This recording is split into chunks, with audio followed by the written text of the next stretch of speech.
Basically, I got started in art as a small kid.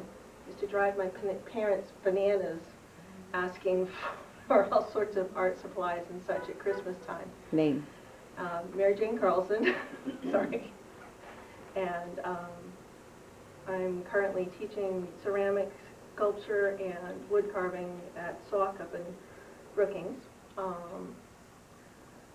What I'm going to be demonstrating here is a technique called relief carving. Basically, it involves taking a flat surface and creating a picture out of that flat surface using carving tools.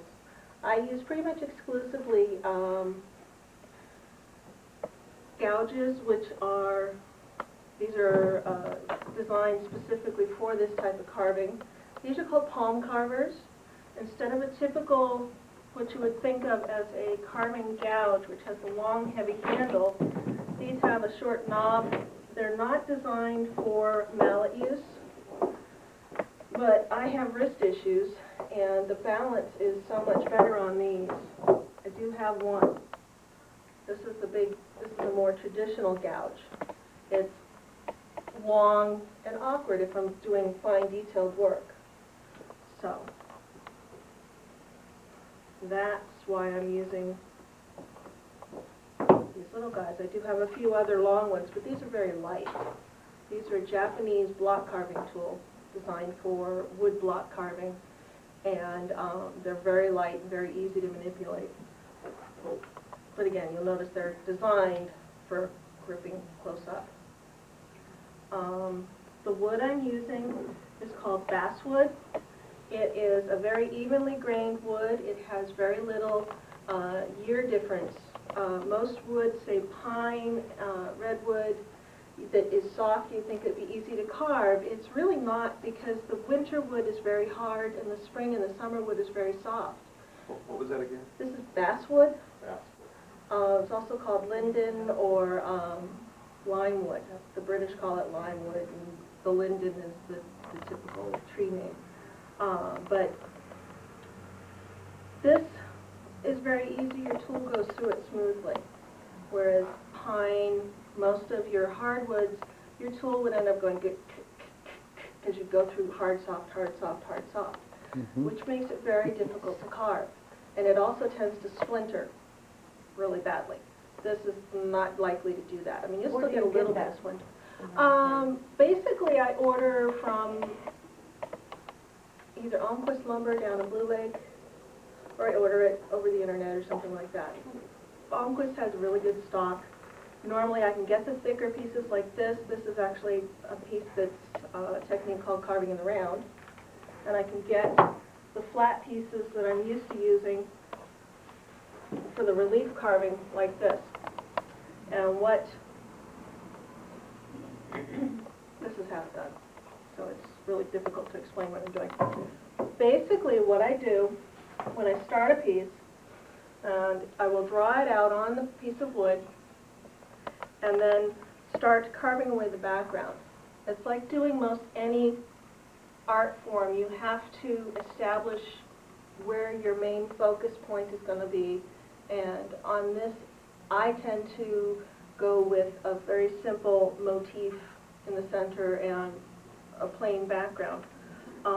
You'll notice I leave my tool marks. A lot of people sand tool marks off. It's just a different textural surface treatment. I don't like sanding, so I leave my tool marks. And because I leave my tool marks, I have to be very certain that my tools are very sharp. I use a technique for sharpening that is relatively new. It is almost unheard of in most circles. It's called, the Scary Sharp. And all it involves is using a piece of, this is a floor tile, and I have a lighter one that I use for traveling. This is just a linoleum tile, okay? And I have spray glued a piece of sandpaper on here. This piece of sandpaper I don't actually use for anything except anchoring other sandpaper. What I do is lay this on my table and take different grits. I have a series of grits here. They run from, this is silica carbide sandpaper, which is a little difficult to get in the higher grits. Most places will carry 600 grit and they'll carry the 1500 grit, but they don't have the ones in between, which I use. So I start, if my tools are really dull, with the 600, or this is a 400. You can see how little these get used. Work my way up, one grit at a time, go through 400, 600, 800, 1,000, 1,200, and 1,500, and you can see these are a lot more use, a lot more abuse too. And if they get worn out and icky, you just replace them for $1. As opposed to traditional sanding, traditional sharpening, you would need to use stones, which cost $50, $60 a piece. You'd have to have 5 or 6 different stones. You have to keep them in a special place because they're wet and slimy and yucky all the time, and it's a hassle. This is much simpler. The main reason I use this heavy floor tile, what this is just an old floor tile that I picked up over in Medford, the Eagle or whatever it is. And it's a smooth surface. That's critical. You can't have any texture on it because when you sharpen, what I'll do is I'll grab one of my real dingy tools that I don't like. This one will work. Is you just pay attention to, you get a fine pattern of scratches on your tool. And I will very carefully match up any bevel. This is a bevel, the angle here, on the sandpaper so that it's flat. And just put a few strokes on there and you'll get a fine set of lines, and you're not going to get much on here because this is the fine grit. Unfortunately, I sharpened everything last night, so it's all really good and sharp right now. And a few passes, and then, okay, where'd it go? I reach for my handy-dandy razor blade, which is no longer handy apparently. And usually I have a razor blade, and what I'll do is I'll fold it under the corner here to make it stiff. To get the other side, this is a V-groove for a gouge like this guy here, which has a, let's see if you can see that, there. The V-groove has a point, the gouge has a rounded edge. For the gouge, I will grab a dowel and wrap my sandpaper around the dowel and rub this way to get the inside curve. You've got to sharpen both sides of your tool, or what happens is the metal starts to curl over and creates a burr. And that burr, when you go to try and carve, will act like the tool is very dull. Doesn't matter how much time you put into it, it'll still act dull even if you don't do both sides. And of course, carving, you get filthy dirty doing this. So normally, I make a point of not sharpening and carving in the same sitting. And then the last step, once I've worked my way through up all these grits, is I have this is just a piece of leather with polishing compound, buffing compound on it. And what I will do is just take the last bit off by rubbing it on this. And this is just what the hardware store had for dealing with steel. And it doesn't take much. If you get your tools sharp, you don't have to spend a whole lot of time keeping them sharp. And the last thing I do is rub it on here, just to rub off the last of the compound. Then, when I work on a carving, one thing I'm careful about is not dinging those around. It doesn't pay to spend a whole lot of time sharpening and then just dull them up by whacking them around. Okay. Rub all the black goo off. A lot of times what I will do is take a board, and for some of these pieces, especially the boxes, if you look at them, they have a dome top. I will pre-shape those by marking out, and all I use is a pencil And a lot of times to get depth, it's whatever's handy. To figure out my depth, I will lay a pencil up against the edge, and this is going to actually be too deep, so I'll just do it this way. And just mark around the edge like that, and that'll give me a depth mark. Pretty standard type of thing. And what I'm going to show you here is just shaping the surface a little bit. And I'm bracing my hand against here to kind of create a frame. This will give me a guideline as to where the shape. This is where my big monster, this is what I use for roughing out. Wood has a grain to it, and the grain affects how it moves, how your tools move through it. The grain in this particular piece is running this direction, and you will notice as I'm going across the grain that the tool moves through it very easily, very smoothly, and can take off big chunks. And this is a combination of a really sharp tool and wood that is good for carving. If I turn and work with the grain, it's not as easy. The chips aren't as nice. It didn't have that nice sound going through it. This is the nature of the beast. This is just one factor you have to keep in mind every time you're doing something with a carving, is that going certain directions, and my clamp just let loose, will make it harder to carve, whereas going other directions makes it easier. And another thing that you have to bear in mind is the strength in this wood is in this long grain. It's a lot harder for me to break this chip than it is to break that chip. So when you're laying out a carving, you've got to be aware of that, and any thin areas.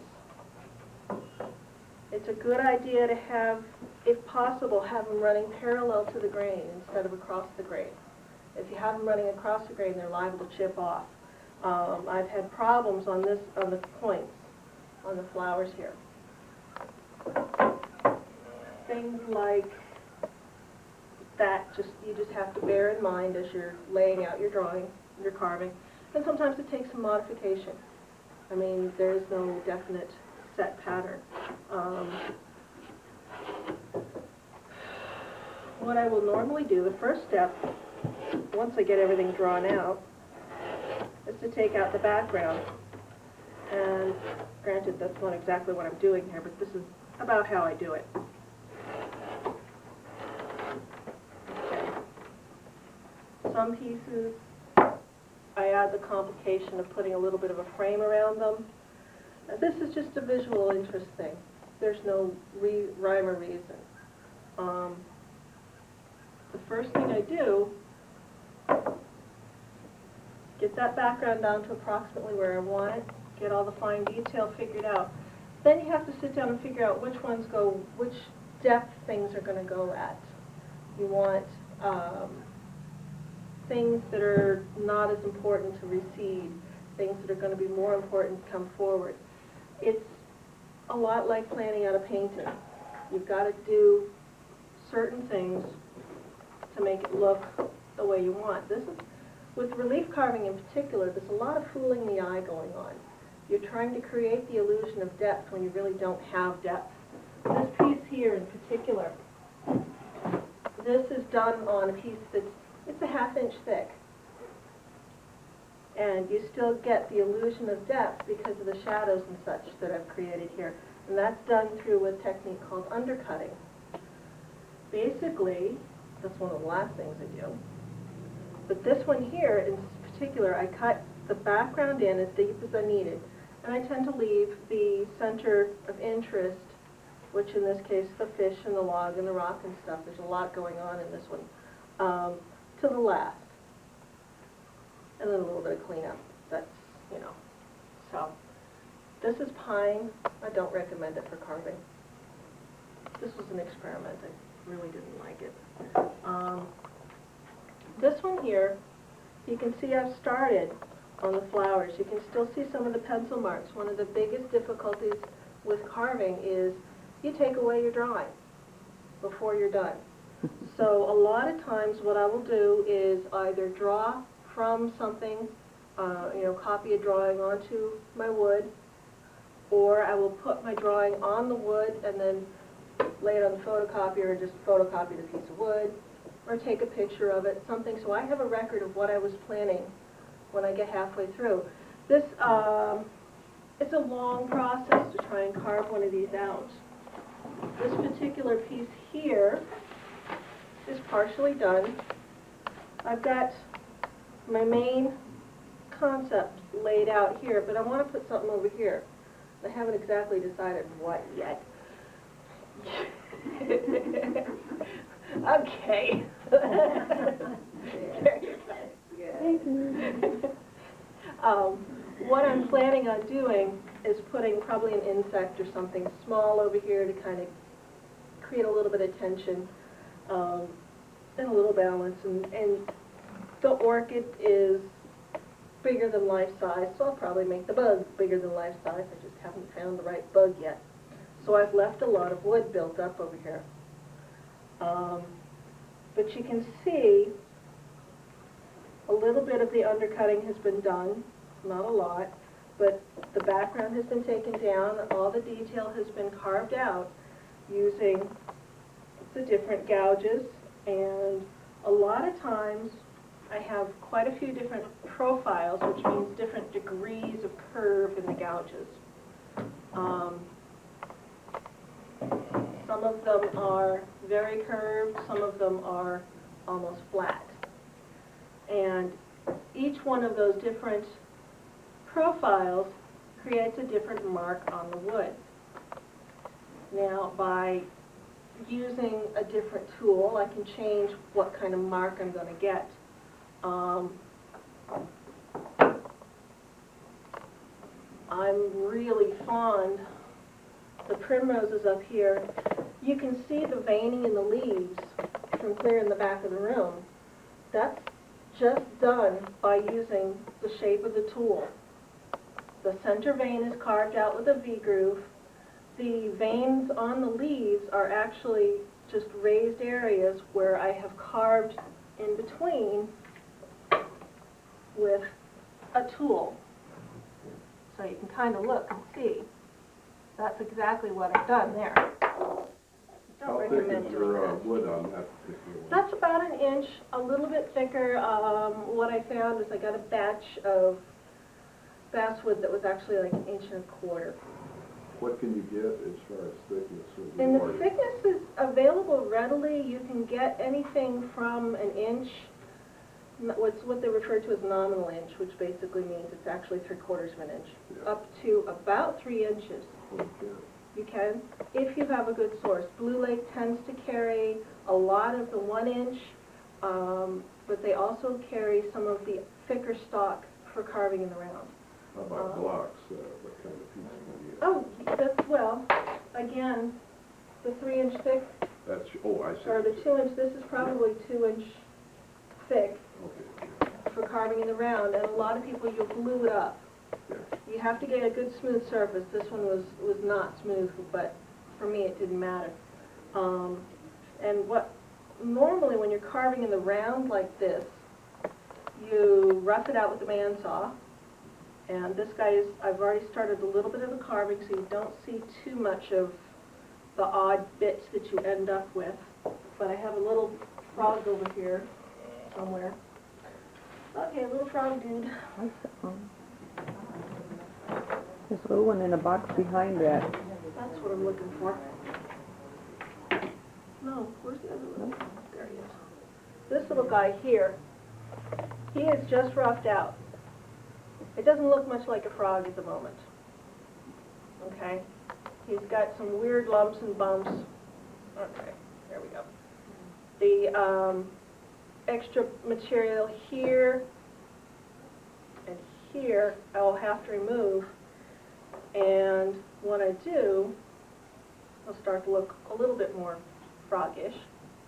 You can see I've got marks I've gone back in and drawn on this particular one a little bit more where I want the feet and the legs to sit.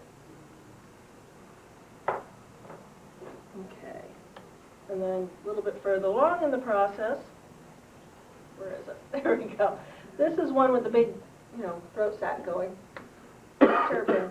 But you can see they start to look a little bit more critterish. Then we switch to turtles. We get them going, and they actually start to look quite turtleish. They start just carving it down. And this is working with the 3-inch or the 2-inch thick. I think it was probably about 2.5. The dragon up here, he is all done on 1.5 inch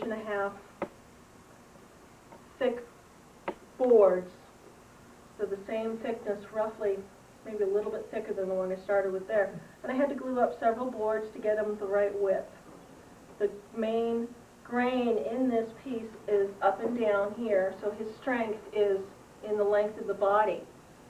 I don't know if anybody was watching as I unpacked him. His tail is very fragile because of that, the grain running this way. I've actually broken it off several times, and super glue works, thank goodness. Was that all one piece, or It started did you out do two as- different pieces of The background is a separate piece, and the Oh. dragon is glued on. Okay. He's actually doweled, and then put on as a separate individual piece. There's no easy way to work the back of him, and I wanted the reflection of him in the mirror. So he had to be done separately. Yeah. The patterning on this basket weave, this is incredibly simple. I mean, it really is. It looks very difficult, but it's actually one of the easiest things going. All I do for that is I have worked it out ahead of time, I've got it. So I have a little strip. This is the exact same width as one of my tools, okay? And what I do is I will carefully lay out a pattern, and I do it 90, at an angle from the grain of the wood, so it's all pretty much the same. And this is again where the pre-shaping comes in on the dome of the top. I will pre-shape it and then lay the pattern in. We'll just do a real quick example here. This is the one time I actually do sometimes use a mallet, because otherwise I end up with a real sore hand. Okay, there's my project. Fancy old tools. This, to get my first angle, give or take. Mary Jane, did you take some for this, or? A lot of this I'm self-taught. I took a few lessons, and then decided that, they weren't teaching me anything I didn't already know, because I read voraciously and pick up books and all sorts of stuff. So most of this is just from reading different sources, magazines, internet, whatever. For the most part, it's a lot of by guess and by golly, it's nothing particular. Now, I get the pattern going here. This is just a small example. Now when I go in, and I have to establish this ahead of time or I lose track totally, which direction I want each individual block going. And a lot of times after I draw something out like this pencil is very soft, it smudges. I will hit it with a coat of shellac, spray, quick coat of shellac, a quick coat of lacquer, something to seal the surface so that pencil isn't on my fingers. Hairspray. Hairspray has a lot of water in it, and you could use it, but sticky. Hairspray. Yeah, sticky. I don't use it either. The lacquer works really well. I like the way it cuts, which is going to be a strange thing to say. Now I take the tool and very simply just line it up with that mark right against the edge there. Give it a good whack, roll it, and just come and mark. This is, like I said, this is the one place I use a mallet. Otherwise, I end up with a very sore hand. And I end up with creating 2 little marks in each of these squares, following the pattern. And, of course, I didn't bring the mallet with me, so that's as far as I'm going. Now, I don't know if you can see, but I've got marks on these 4 squares here. What I'm going to do now is come in and, gotta put it over here, sorry, gotta brace it or else it'll cut into my hand. Can you see that? Not very well. Cheat a little. How do you remove your pencil marks? I just carve them away. They go away with the carving. This is just a matter of popping out the right little squares now to create the basket weave pattern. This again, this is something I read about and thought, wow, I can do that. And sure enough, I can do that. Oh, I love carving. It takes a little bit of practice to get the right depth. It takes a little bit of oomph to get everything cleared out. You ever hurt yourself? I have Cut yourself? a old trick I picked up here First aid kit? called carry the Band-Aid. Yeah. It's called Murphy's Insurance, okay? If you don't have them, you'll need them, but if you have them, you won't. Right. And yeah, I have been known to occasionally hurt myself, but the trick is I have sharp tools.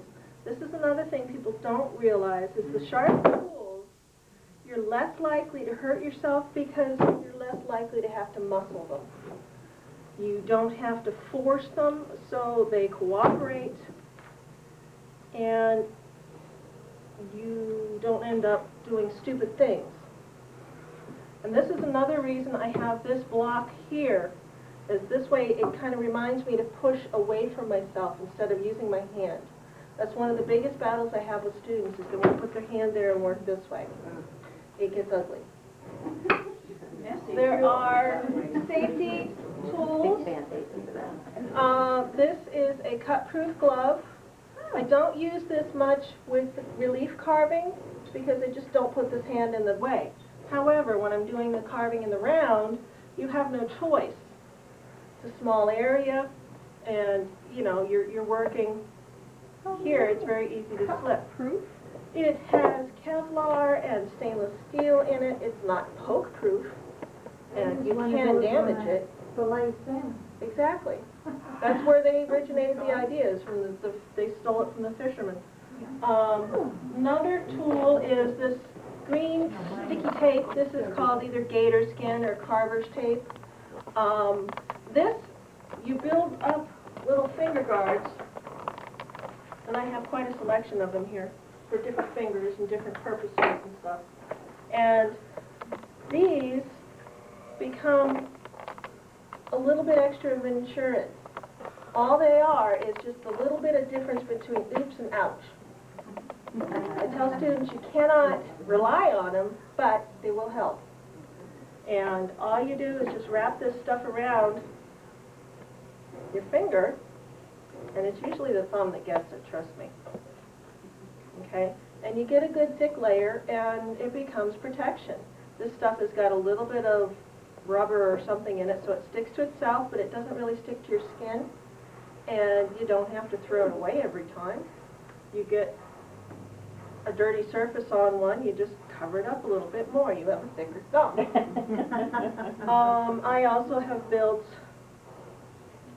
one of the techniques I use a lot is I will use a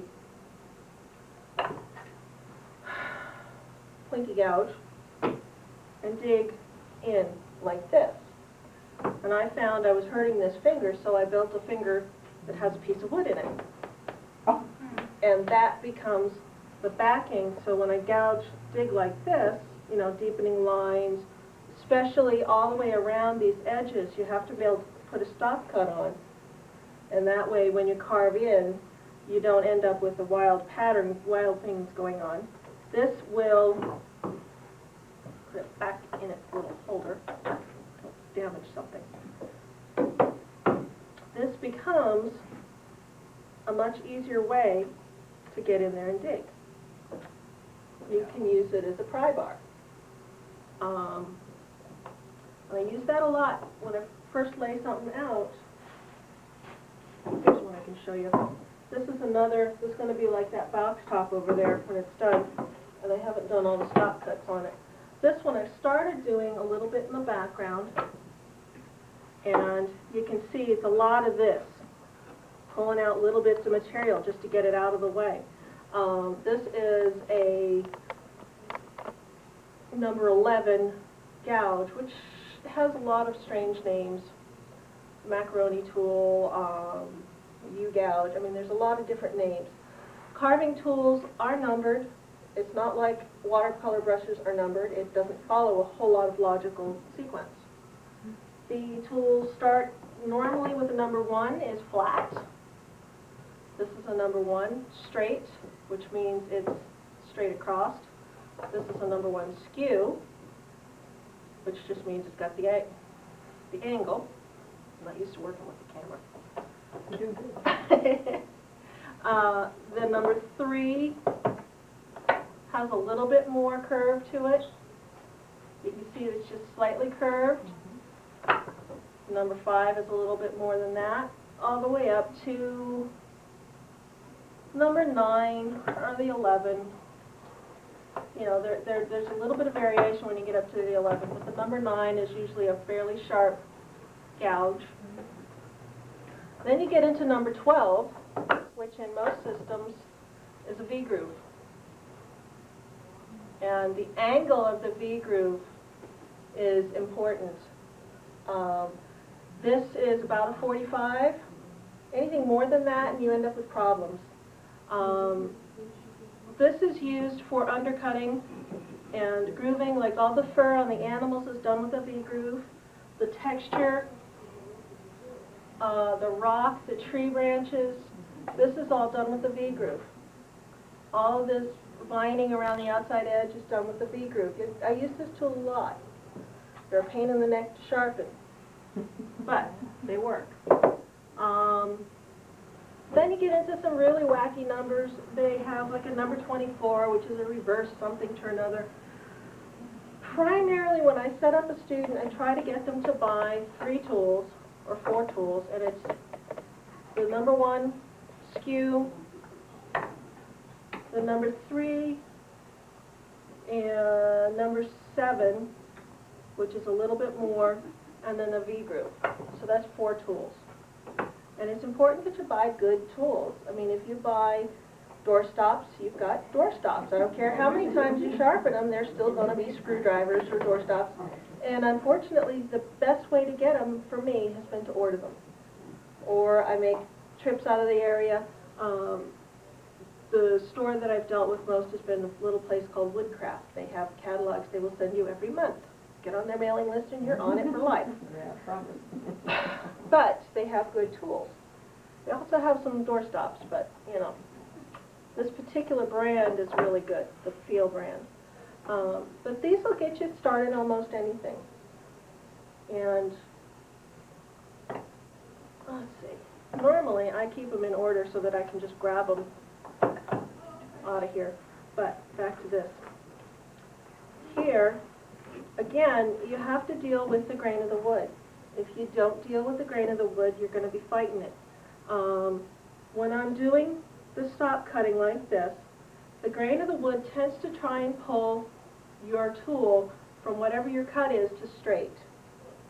So you have to be aware of that as you're going. And this, let's just say here, let's find a good one. This curve here is a little bit across the grain, If I work it so that the grain is trying to pull my tool into the waste, which is the area I'm cutting out that I don't want, I'm okay. If I flip it around or have it the wrong way and I'm working this way where it's trying to pull my piece into what I want to keep, I'm going to end up with icky edges. Technical term there, icky edges. And We all know it. it's just very ugly. So you end up with flipping your piece around a lot, especially when you're working with something as convoluted as this. So this is why I don't actually clamp the piece. I clamp a spare block and push against that. A lot of students, the natural reflex is to try and clamp this piece down, but then you're undoing your clamp every 2 minutes to try and shift, or else you're fighting your grain, your wood. Let's see. Something this detailed, you'll notice I've got spots where I've still got some of the gesso left. I cheated. I went through and I marked all the background areas with gesso so I knew which ones to carve away. Basically, again, the reason you seal the surface is so that your hands don't get covered with graphite. If you end up with crud on your fingers, later on when you're actually at a point where you're working on a finished surface, you can still be transferring the graphite onto that finished surface. I like to leave the natural look of the wood. If you have a dirty surface, you have a dirty piece. So it's important to keep your hands clean. Is there any way to clean it? If it doesn't- Really carve off the dirt. That's about all you can do, especially if you haven't sealed it. If you haven't sealed it yet, you're stuck. That dirt gets ground down in and you're stuck. Once you finish a piece, I normally will spray with lacquer, sometimes shellac. The lacquer I get better results because it's a better film finish. Shellac tends to be kind of brittle. I don't know how to describe it, but the lacquer, I like a satin finish too. I don't like the high gloss, so I use a satin lacquer. And Is that a spray? yeah, you get it in a spray. It will go down in your groove. Yeah. evenly. Or you can use a brush and brush it on rather thinly. Have you ever used Deft? No, Deft is a lacquer. Okay. Deft is the spray lacquer. It's the one I prefer. Yes, it is. It's a good brand. The main thing is that you get it all the way in there. For some of this detail like this, especially like down in here in the grass and stuff where there's a lot of little grooves, I will brush on some. The first coat usually it soaks it right in. It just goes, and then you can spray to hit the high point. But that'll add a little bit of protection so that the next time, you know, if somebody's handling it, once it's finished, you can actually clean that off. So it just helps a lot. Now that I've totally confused everybody, is there any questions? What sort of attention do you pay towards your tools when, like, they say, well, pre-sharpened, or is it quality that makes sure that they're sharpened properly to start with?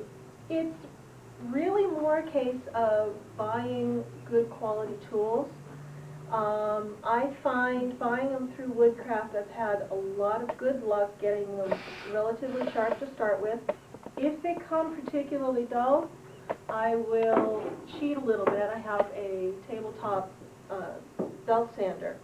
I'll put the finest worn out belt I have on it and very carefully sharpen them to start with.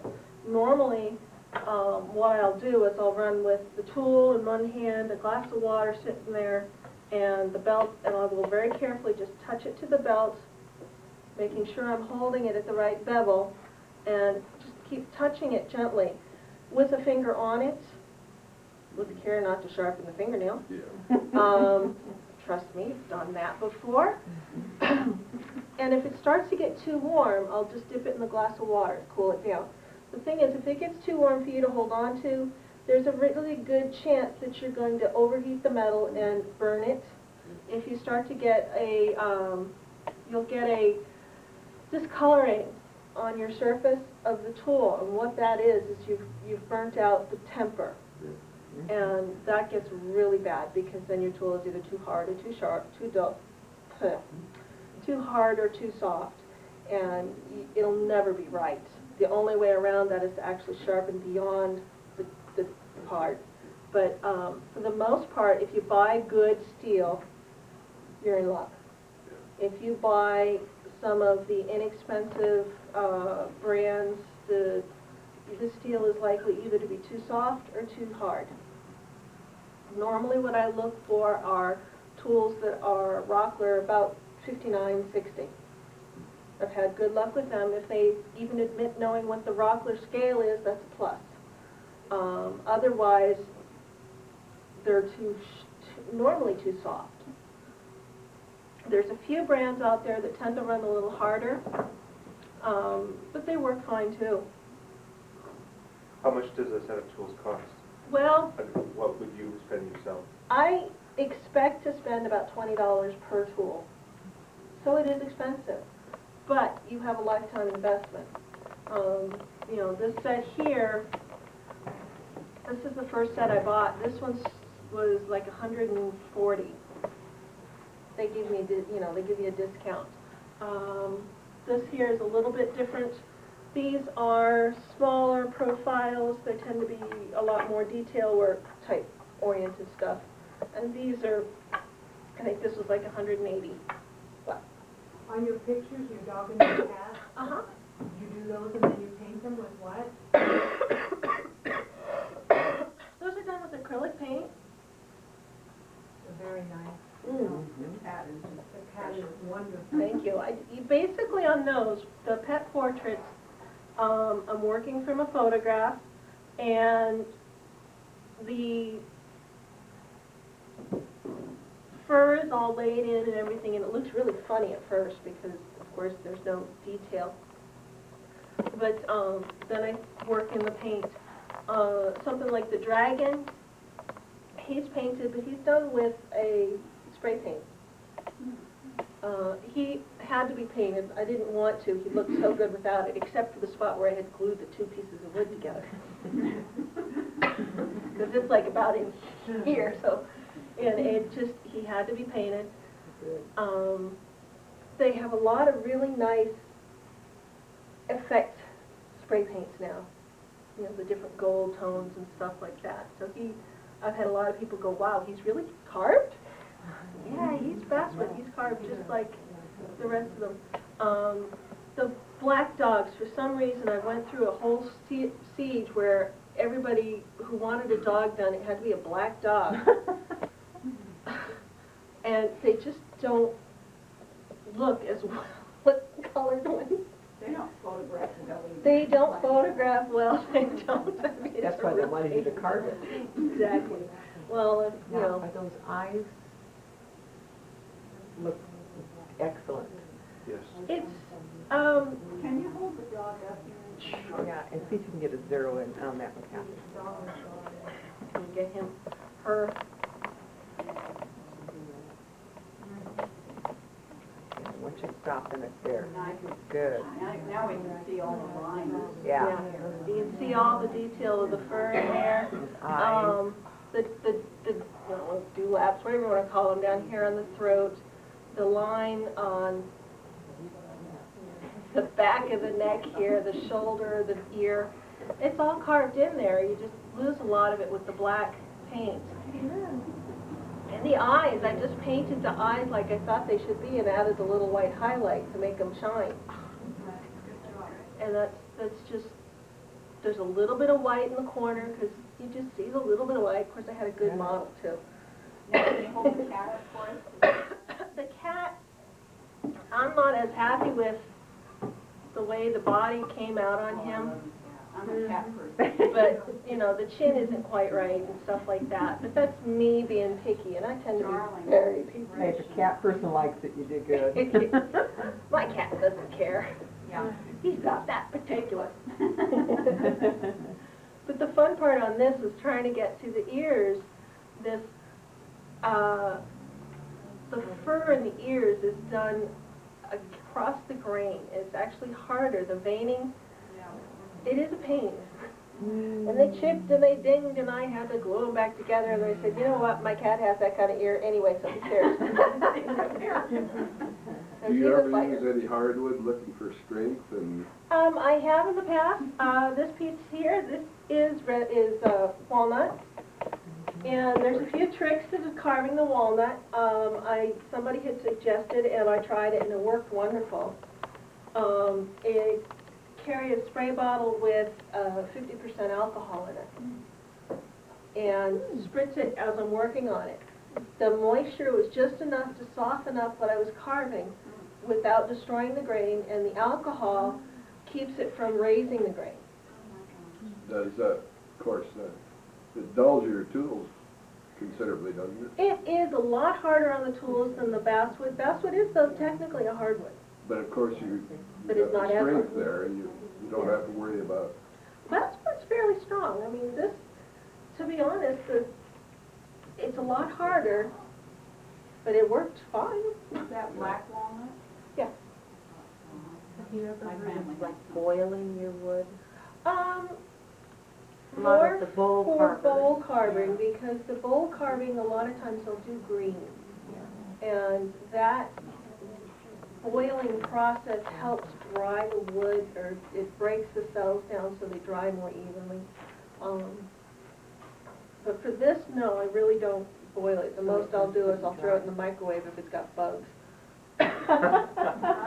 Those damn bugs, you know, the little beetles, they're annoying. Quick. Mhm. Do you ever paint with like a stain, like use different colors of stain and maybe Mhm. paint with that? I thought that's what the dog was. I thought the dog was Actually, stain. the first dog that I ever did was a black and white Schnauzer mix, and I used a stain for the white, so it had a little bit more of the wood showing through. And I really liked how that came out. It worked really well. But I just used like the Minwax stains, and it worked fine. The acrylic paints I got lazy with, and it got easier. I'll admit it. And most of the time, I don't actually use them straight. I will mix them with a glazing agent of some sort, either acrylic media, something like that. So they're thinner coats, they're not real heavy coats. If you put it on too heavy, you start to lose the detail because the paint builds up. So, I mean, you've got a happy medium there, and the only way to figure it out is to actually experiment a little bit. I'm always carving up. I've got little bits of wood all over the place. I have pieces carved out of them. You know, my block here even, I've experimented with, you know, I got carved bits out of there. I've got, you know, this is carved up trying to create a texture for something. Well, it's scrap wood, you know, hey, who cares? Now, your water-based acrylics, do you have any trouble with that raising the grain? Normally I seal it first. Oh, I'll put a little bit of, you know, do the spray lacquer on there first, and that will keep from any problems.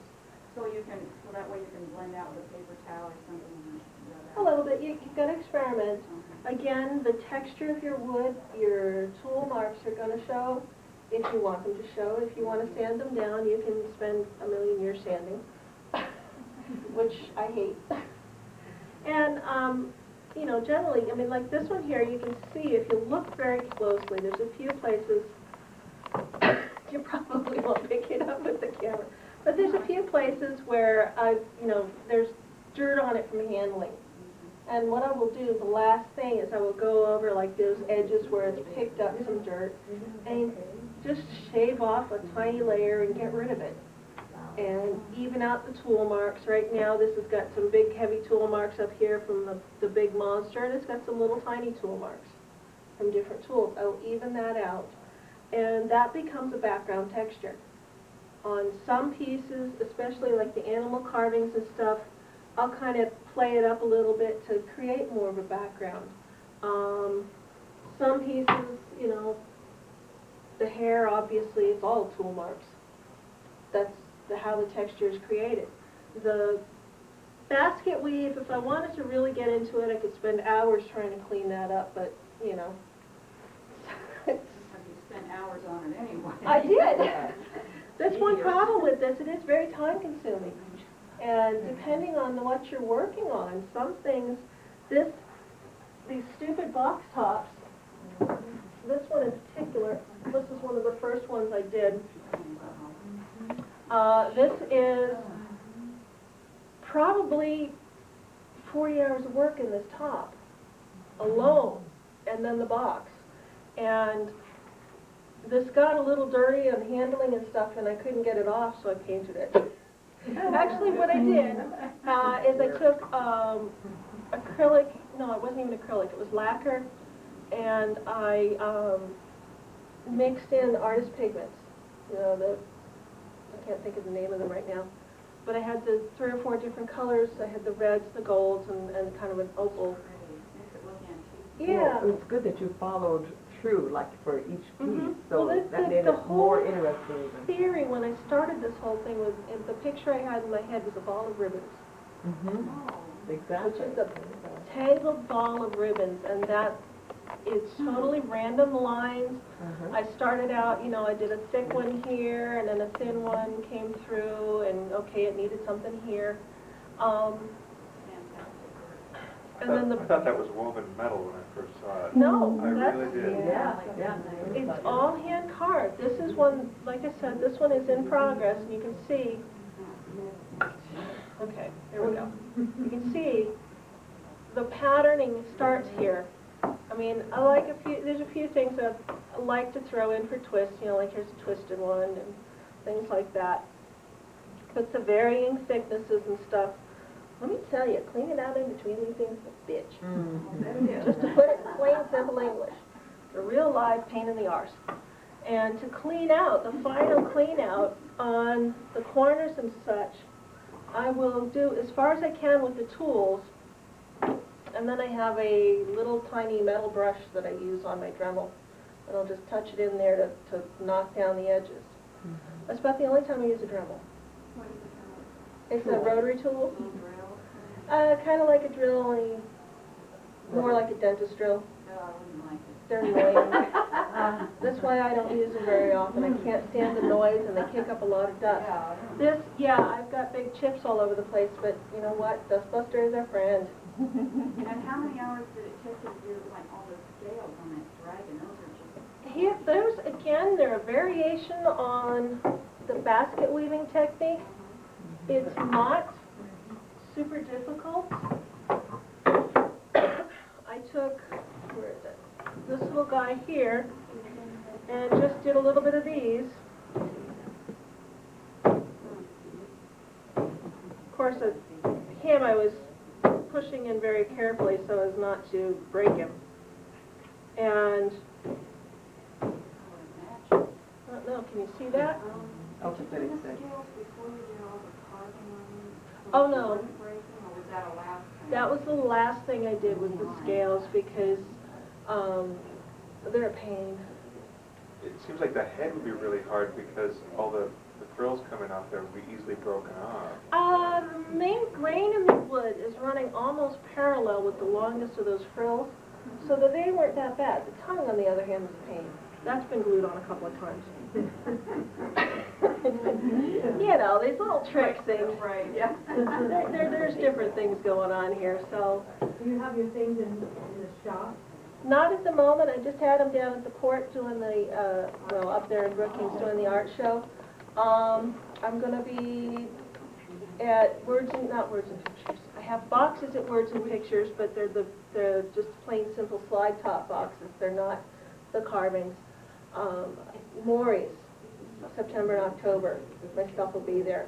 The wall hanging stuff, they really don't have any place to put like the boxes and stuff, but, Did you do that dragon again? I might. Oh, what's your ceramic? Oh, yeah, the ceramics. I had a lot of fun with playing in the mud. This is my latest and greatest. But,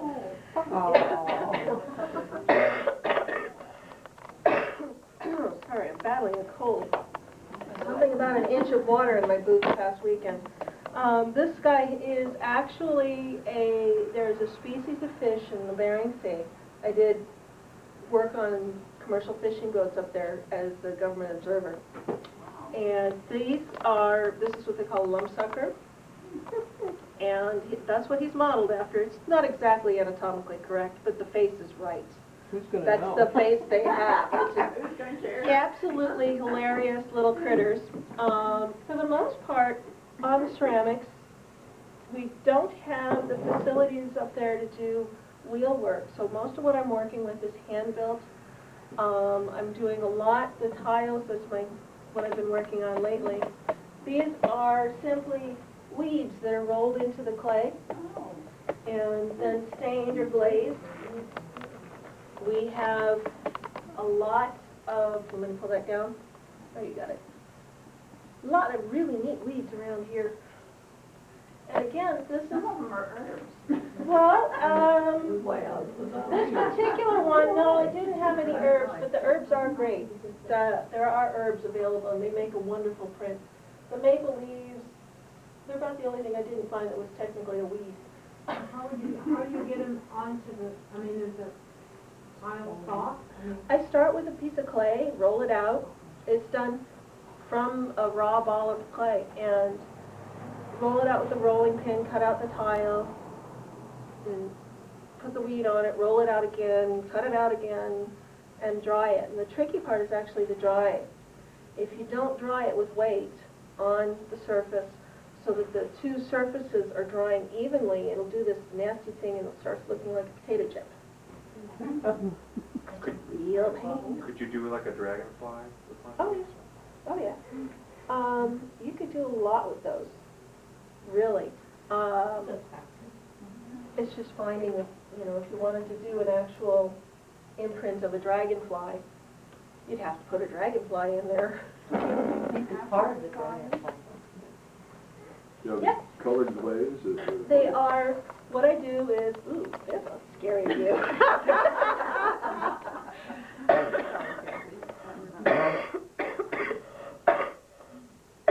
She's got wooden earrings on too, looks like, right? Yeah, I made those too. The process is a fairly traditional ceramic process. Start with the raw clay, roll it out, make the tile, dry it, fire it once at a lower temperature, and then it is glazed or stained. A lot of these, what I've done is I coat it with a layer of stain. On most of them, what I'm using is actually rust, it's iron oxide, and wipe it off in the high spots so that it stays in the deep spots and creates a really neat look. And then they're fired again all the way up to cone 5 is what we've been using, which is essentially the same thing you'd find in china or pottery that you would use in the house. With this hand building technique, you can do anything. I mean, you really can do anything that you could do on a wheel, you can do hand building. It just takes longer. But you can do all sorts of really neat sculptures. This is a really simple one. He's done on a ball of newspaper, then I coat it with a layer of clay, and then start building the details. When you fire it, does the newspaper burn up? The newspaper actually burns up inside. He's got a little tiny pinprick of a hole, and his mouth is open on this particular one.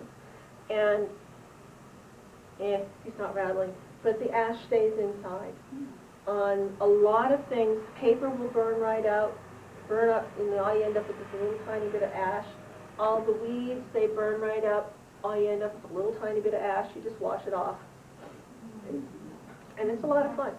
I mean, there's other ways to do it too. I mean, you can start with a piece and work solid and then cut it in half and hollow it out, glue it back together with slip. It's a little bit more risky. You can build it using coil technique or slab technique. All of the basic ceramic techniques can be used in sculpture. And we play with them all. You don't have any problem with them blowing up or anything? We have lost a grand total of one piece. And I had serious doubts about it when it went in. And the reason we lost that one is because it was a different clay. It was a different clay than what we've been using, and it was a lot more prone to air bubbles and things like that. So it was... What do you use? What's the thing? Mostly, we have several clays. They're traditional hand-building clays. This particular guy here is well stained, so you can't tell, but he's actually done on white clay. The brand is called B-Mix. we have a red clay, we have grogged clays. What we do is we buy at, the art center in Brookings, we have clay on hand. There's just nobody in town that supplies Well, it. Ace has some. Ace doesn't carry Cone 5 clay. They carry Mystery clay. Mystery. Mystery clay. God only knows what it is. You're getting into mine. Well, actually, I have seen some of what they carry, and it is actually Cone 10 clay. It's a little different than what we're using. One of the clays that they carry is a B-mix, but it's a Cone 10 B-mix, which means it will never be totally waterproof at the temperatures we're firing to, so it works. After firing, it won't be water. It won't be, well, it's hard to generalize because I've never played with it, and some clays will do some things in one temperature and at a different temperature they won't. It's really variable. Clay bodies, which is what you're actually dealing with, are prepared to have a certain set of techniques, certain set of characteristics, and everyone is different. So without testing it, I don't know. That's why it's mystery clay. It's a mystery to me.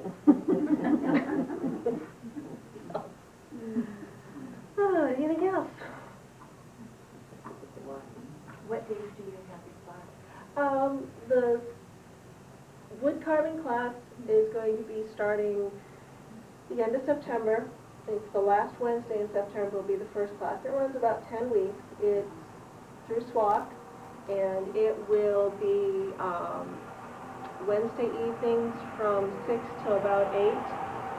The ceramics group, we have 2 groups at the moment. The Wednesday group is a drop-in group. What I do there is, if you have experience with clay, you know what I'm talking about when I say Cone 5 or Cone 05 or Cone 10, and you know not to blow up the kiln. You're pretty much free to come in anytime you want. Wednesdays from 2 to 5. We ask that you pick your clay up from us, or at least let me know what the heck you're using. And we charge a little extra, but we have a lot of glazes on hand. So if you buy your clay from us, you can use our glazes. If you bring your own clay, you got to bring your own glazes. And I don't like that. Because meltdowns are ugly. Then the ceramic sculpture class is going to be Saturdays. It'll start, again, the last week in September, the first week in October. So the first class is October 2nd, on Saturday from 2 to 5. I think those same hours would hold true for winter quarters? Yeah. If you're gonna glue your basswood together, what kind of glue would you use? For the most part, I use a regular yellow wood glue. It works fairly well. It's got a good open time that I can get it clamped up. It's not super hard. If I'm gluing together broken little bits, a lot of times I'll grab the super glue. It's a pain, but it does work. A little bit of masking tape to hold it in place till it dries, and then it's done. So. Sometimes a little bit of sawdust mixed with it really helps fill holes too. Right? Yeah, I've done that a lot, especially with the yellow glue. I don't like using the super glue with the sawdust, but the yellow glue with the sawdust for filler, we won't tell you, but yeah, I've used that. It's really good if you kind of like screw up and, oh, oops, can't find the chip again, where'd it go? Somewhere in there. So, I mean, yeah, there's a lot of little tricks to the trade, but it's variable. As to your set. So. You make it sound very doable. Oh, it but is. yet we think, No, it's very doable. It's definitely very doable. And, not everybody gets the big chips, but, Right. it's a joke in the group that I. Just a big chunk. Do you happen to have the address of this place you get your basswood from?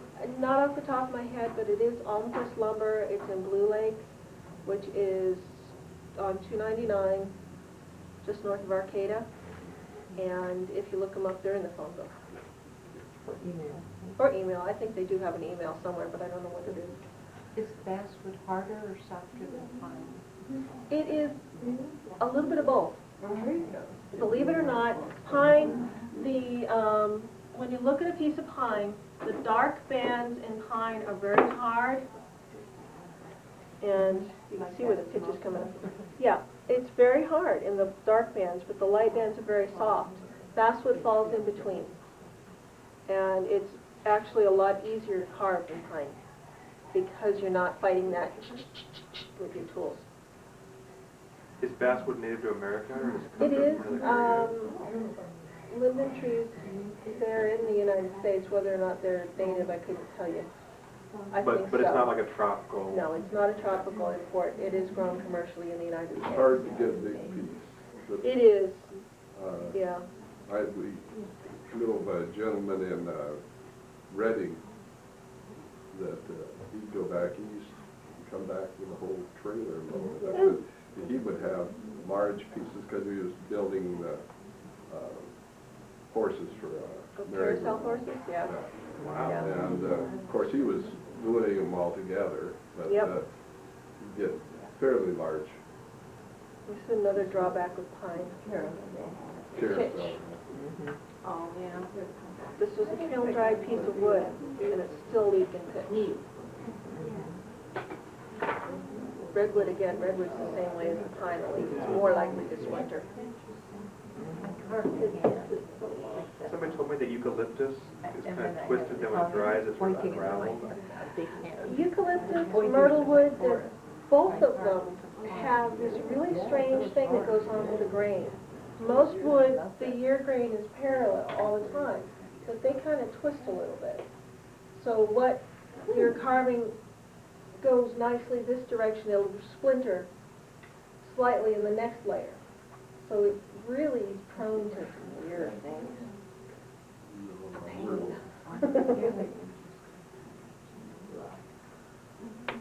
Pain. Okay.